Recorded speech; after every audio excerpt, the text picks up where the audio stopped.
Never destroyed a dosa like this before. Really got stuck. First dosa is a disaster. Cut it, cut it, cut! Radhe is a very adventurous cook. So I'm trying to make it little less adventurous for the victims. Not my dosa day, but it'll still taste good. Go and round dosa from the hotel. Eat and do ha, hoo, ha, ha. Yeah, shoot her, huh?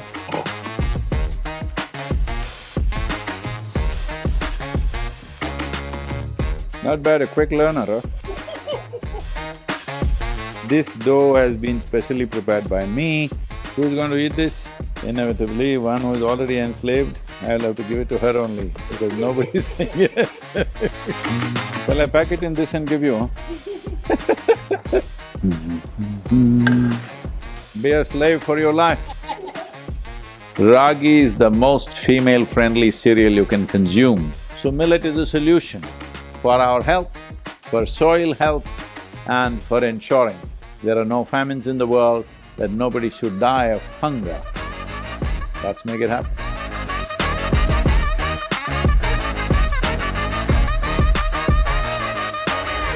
Namaskaram. This is the year of the millet.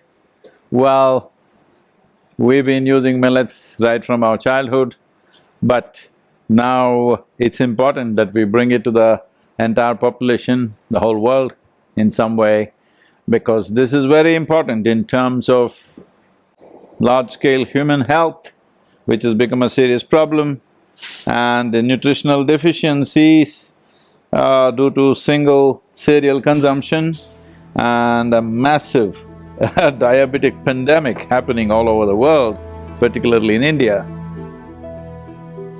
The most important aspect is millet cultivation is a far better thing to do for the soil regeneration than rice and wheat, which has become the most staple grain to be consumed all over the world. Millet will make a lot of difference. It is not a very thirsty crop, unlike paddy and wheat, and both of them are essentially delta crops. They should have remained that way. Paddy was only grown in delta areas where there was naturally a certain amount of standing water and people made use of it, on marshlands and stuff like that. But today, we are irrigating the lands heavily to do this. This not only consumes water, this also destroys the soil in many different ways. Millet consumption, both for human health and soil health, will make a fantastic difference. My daughter Radhe, living in Chennai, only on rice. Whatever you eat, idli rice, dosa rice, pongal rice, rice. This Chennai. So I'm trying to cultivate her to consume some millet. And of course, she's a very adventurous cook. I mean to say, for those who eat. It's a bit adventurous, so I'm trying to make it little less adventurous for the victims. And this is a Ragi dosa.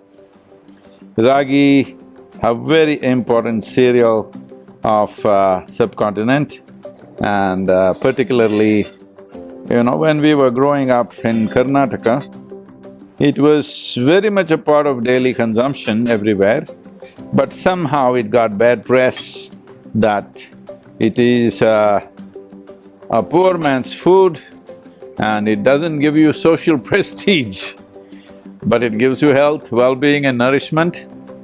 I must tell all of you, the ladies of the world, I must tell you, Ragi is the most female-friendly cereal you can consume. This millet is fantastic for women. It has the highest amount of calcium in among all the grains, and also very high levels of iron, which is an issue. One is across the world, there is such a level of anemia all over the world, particularly for the female population. There is also a problem of porosity of bones being high at certain stages in a woman's life, and Ragi can make a tremendous difference for both. So, most of the cooking I still believe unless you're eating only from food apps. I still believe home cooking largely is still by women, and they must pick up these cereals and make sure everybody eats this. Not that it's not good for men, it's good for everybody. But I'm saying there are special advantages for a woman because certain lack of nourishment in certain areas of nourishment has been an issue because of single cereal consumption, and not everybody is able to maintain other aspects of nutritional aspects very well. For all of them, Ragi can make a tremendous difference. Today, in India, the government of India has coined this word, which is a wonderful thing picked up from the tradition, but bringing back into usage. It's called Sri Annam. And here at the Isha Yoga Center, at least 5 days in a week, everybody is consuming millets, and we are also encouraging the local farmers and the farmer producer organizations to produce millets, and the consumption is slowly going up everywhere around us also. But this needs to happen across the country for a healthy population and across the world for a healthy humanity. I hope this dosa, normally the first dosa is a disaster. Cut it, cut it, cut!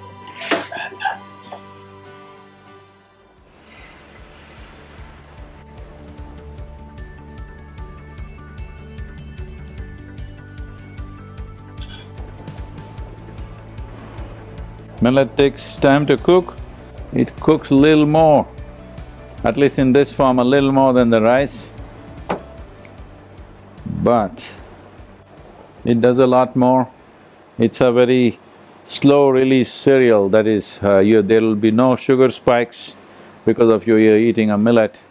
It releases its glucose part of it very, very slowly. So particularly those who suffer from diabetes or whose life is threatened by diabetes, Ragi and other millets also does a fantastic job.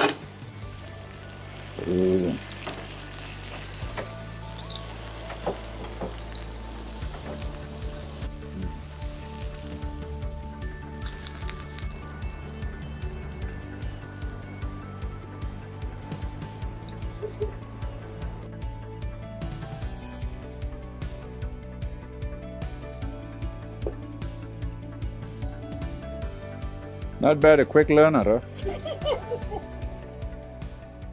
When we used to travel a lot in Karnataka, we used to eat a lot of ragi mudde on the road, but you don't find that so much anymore. And also, it used to be very soft and easy to eat, but now when you get ragi mudde in most places, it's like you can't eat it. So, is it a question of cultivation or is it just a question of cooking? No, cooking, people have lost practice.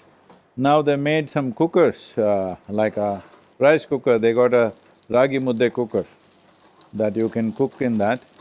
That's what they're saying, I have not seen one. But making of ragi mudde needs some effort and really kind of kneading it. When it's cooking, you must knead it properly, otherwise it won't go very well. But today, you see, I will make a ragi roti, which is very tasty and easy to do compared to the mudde. But ragi mudde is unique in the way it is eaten. Only in Karnataka people generally know how to eat. In Tamil Nadu, people mix it like rice and eat it. But in Karnataka, we make it into small balls and dip it in the curry and just swallow it like that with a little bit of chewing.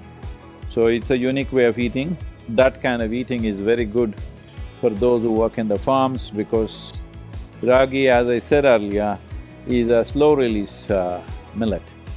So if you eat it in that way, that you just dip it in either greens or some other curry that you have made, the thing is, because you have not been chewing it, the release becomes even slower. So if you eat one ragi mudde like brunch, a big ragi mudde for brunch, whole day you're plowing, working on the field, 8 hours of work, it will sustain without you feeling hungry and weak because the release is so slow. So this is something that they've arrived at, knowing that if you chew it, you'll digest faster. So they make it in such a way that it's made into small balls and swallowed like that. So people who have to work in the open and there is no access to food whenever you feel like it, these are all the things that they discovered by their own observation.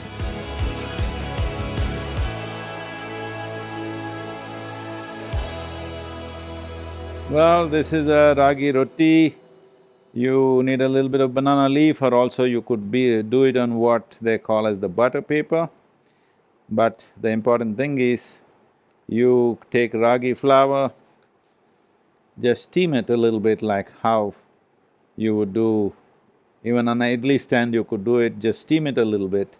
And then you can add things for taste. In this one there is coriander.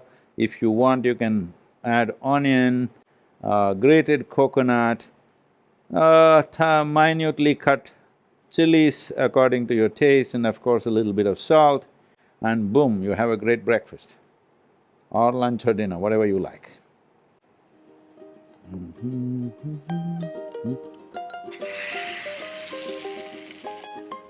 Word of caution for all of you who are viewing this, this dough has been specially prepared by me with some incredible taste added to it. So, a word of caution and warning is, if you eat this ragi roti, you may become enslaved to me for life. So I'm just warning you beforehand. Unless you're ready for that, don't eat my ragi roti. Who's going to eat this? Who wants to become a slave? Nobody's saying yes, so… Inevitably, one who is already enslaved, I'll have to give it to her only, because nobody's saying yes.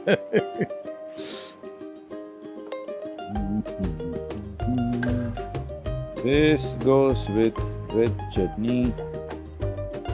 Be a slave for your life. So these are the different types of millets which are grown in the local region: ragi, same, sajje, varagu, kambu. These are all the Tamil names that I'm saying. In every region they have their own name. So here's a package with 6 different kinds of millets, and if you still don't know how to cook and make all these things, it can be just cooked like rice and eaten, or you could make a chapati out of it. But there is another packet of what is called a sanjivini, which has 14 different ingredients of all these millets, various pulses and grams, and also some nuts and stuff like that. 14 different ingredients which makes it a complete diet by itself. That can be just made into… just boil it in water and you can drink it, or you can make it into roti and eat it, or you can eat it in many different forms. So, for those of you who want something ready-made, that is also there. The idea of providing this is, we have to bring back millet into the world in a big way for large-scale consumption if we really want to turn the soil around and also turn human health around in many ways.